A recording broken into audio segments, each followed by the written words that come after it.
大家好，我係嚟自禮賢會彭浩高紀念中學嘅梁卓軒。今日就由我嚟介紹我哋嘅小組設計，就係智能眼鏡。因為我哋見到喺香港好多唔同嘅老人家都會有呢個視力障礙，咁就比較容易發生意外。咁我哋咧就希望用較少嘅成本咧嚟俾一啲視力問題嘅老人咧去使用，就可以方便到佢哋嘅照顧者啦，又或者佢哋使用者嘅生活。我哋嘅使用材料有 Microbit 超聲波感應器、蜂鳴器、碰撞感測器、WiFi brick 雷射切割膠板、定位器、LED 燈、電腦板。而雷射切割裏面，我哋用到 Onshape 去令到佢哋嘅形狀更加嘅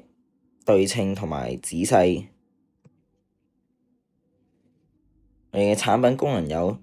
摔倒警報、閃光功能、定位功能、碰撞警告功能同埋避障功能。而摔倒警報就係由上述所提到嘅碰撞感測器去偵測到發生意外嘅時候，然後就會由到蜂鳴器去發出警報，通知附近嘅路人同埋使用者發生意外。而當發生意外嘅時候，就會自動發送通知去聯絡到佢哋嘅照顧者同埋佢哋嘅位置喺邊。而閃光功能就係喺使用者喺夜晚跌倒嘅時候，由於環境比較黑暗，所以我哋都配備咗呢個閃光燈，可以發光，令到附近嘅路人知道，同時亦都可以幫使用者喺夜晚出行嘅時候就可以幫佢哋照明。而定位功能就係使用者嘅屋企人又或者照顧使用者嘅人就可以隨時了解到使用者嘅實時位置，而方便佢哋作出行動，又或者知道佢哋嘅位置喺邊。而避障功能就係眼鏡可以配備咗一個超聲波感應器，而當超聲波感應器偵測到距離前方嘅物體係少於10cm 嘅時候，蜂鳴器就會發出聲音嚟提示，防止使用者去發生意外。當碰撞跌倒功能就係假設使用者喺撞到物體嘅時候跌倒，而冇撞到呢個碰撞感測器嘅時候，眼鏡就會自己偵測係咪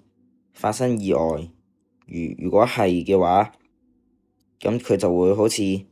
摔倒警報咁樣發送警報俾佢哋嘅照顧者同埋隔離嘅路人。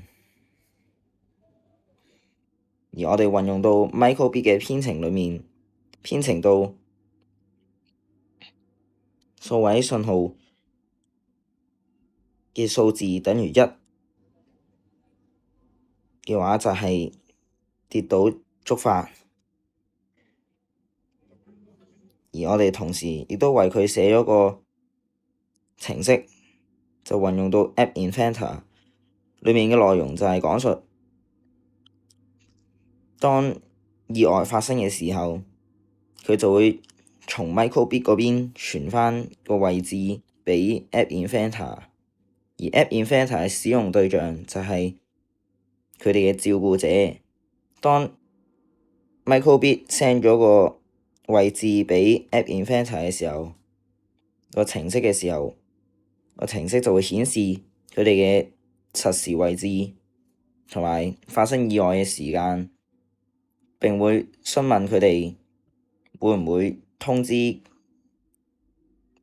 其他嘅屋企人，又或者就通知政府嘅機構去實時救援。由於呢個係初型嘅問題，我哋有好多限制，例如我哋嘅我哋嘅初型太過龐大，而唔可以攜帶，但我哋嘅 Microbit 同埋 App Inventor 暫時都冇可能暫時一齊用到，因為技術上嘅問題。但係因為模型過大嘅問題，我哋亦都冇可能使用真嘅鏡片，亦都暫時冇辦法將呢個天線放落去眼鏡嘅內部裡面，而我哋將會作出以下改善，例如縮小體積，或者使用其他嘅物料去代替 Microbit 同埋 App Inventor 結合。我哋亦都會將喺縮小體積之後使用真嘅鏡片。最後，我哋嘅參加呢個活動嘅時候，真係學到好多嘢，例如學識唔同嘅硬件嘅結構同埋編程嘅方法。我哋希望呢個產品可以幫助呢個遠近視嘅患者之外，同埋都可以希望進一步幫助其他有需要嘅人。多謝大家。